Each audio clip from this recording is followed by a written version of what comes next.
படம் ஆரம்பிக்கும் போது ஒரு ட்ரேல ஒரு காஃபி கப்பை காட்டுறாங்க. அந்த காஃபி கப்ல my house my rules my காஃபின்னு எழுதிருக்கு. அந்த காஃபி கப்போட இருக்கிற பிரேக்ஃபாஸ்ட் ட்ரே எடுத்துக்கிட்டு பிராங்க்ன்ற ஒரு வேலைக்காரி மாடிப்படி ஏறி மேல போறா. அங்க இருக்கிற ரூம்ல அவ தேடுற ஆள் இல்ல.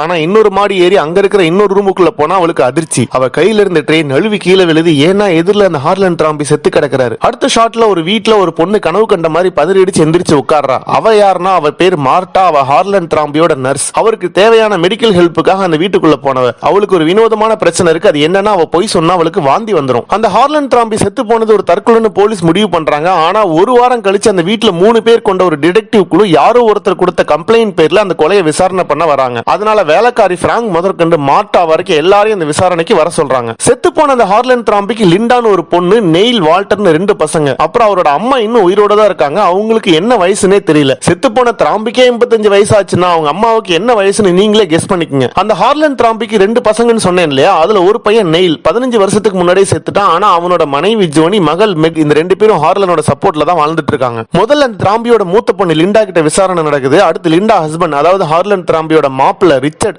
அவர்கிட்ட விசாரணை நடக்குது. இந்த லிண்டாவுக்கும் ரிச்சர்டுக்கும் ஒரு பையன், அவன் பேர் ரான்சம். அவன் அந்த பார்ட்டி நடந்த அன்னைக்கு ஹார்லன் டிராம்பி கிட்ட சண்டை போட்டுட்டு பார்ட்டி முடியறதுக்கு முன்னாடியே சீக்கிரமா கிளம்பிட்டான். அதுக்கடுத்து அவரோட பையன் வால்டர், மருமகள் ஜோனி, இப்படி எல்லார்கிட்டயும் விசாரணை நடக்குது. எல்லாரும் கேட்கிற கேள்விகளுக்கு பதில் சொல்லும்போது உண்மையா என்ன நடந்துச்சுன்னு நமக்கு காட்டுறாங்க. ஆனா எல்லாரும் விசாரணையில நடந்ததை மறைச்சு மாத்தி மாத்தி சில பொய்களை சொல்றாங்க. ஆனா அந்த டிடெக்டிவ் அவங்க சொல்ற பதில்களை வச்சு என்ன நடந்திருக்கும்னு ஈஸியா கெஸ் பண்றாரு. ஒரு கட்டத்துல விசாரிக்கிறதுக்கு இன்னும் மார்ட்டா மட்டும் தான் எஞ்சி இருக்கா. இந்த நேரத்துல இன்வெஸ்டிகேஷனுக்கு ஒரு பிரேக் விடுறாங்க. அந்த பிரேக்ல டிடெக்டிவ் பிளாங்க் இந்த கொலைக்கான மோட்டிவா 3 விஷயங்களை கெஸ் பண்றாரு. ஒன்னு, டிராம்பியோட மூத்த பொண்ணு லிண்டாவோட ஹஸ்பண்ட், அதாவது ஹார்லனோட மாப்பிள்ள ரிச்சர்ட் யாரோ ஒரு பொண்ணு கிட்ட கள்ள தொடர்பு வச்சிருக்கிறதா ஹார்லன் டிராம்பி கண்டுபிடிச்சிடுறாரு. அதை என் பொண்ணு கிட்ட நீயே சொல்லிடு, இல்லனா அது எல்லாத்தையும் இந்த லெட்டர்ல நான் எழுதி வச்சிருக்கேன், இதை அவகிட்ட நாளைக்கு கொடுத்துருவேன்னு ரிச்சர்ட மிரட்டுறாரு. அந்த கோவத்துல ரிச்சர்ட் ஹார்லனை கொலை பண்ணிருக்கலாம். 2, அவரோட பையன் வால்டர் ஹார்லன் டிராம்பி எழுதின நாவல் எல்லாம் இ-புக்ஸ் பிலிம் அடாப்டேஷனுக்கு பயன்படுத்தலாம்னு சொல்றப்ப ஹார்லன் டிராம்பி அதுக்கு ஒத்துக்கல. அது மட்டும் இல்லாம நாளையிலிருந்து நீ என்னோட புக்ஸ் பப்ளிஷிங் பிசினஸ் பண்ண வேணாம்னு சொல்ல வால்டருக்கு கோவம் வருது. சோ அவரும் ஹார்லனை கொலை பண்ணிருக்க வாய்ப்பு இருக்கு. 3, ஹார்லன் டிராம்பியோட மருமகள் ஜோனி தன்னோட மகளுக்கு தேவையான டியூஷன் ஃபீஸ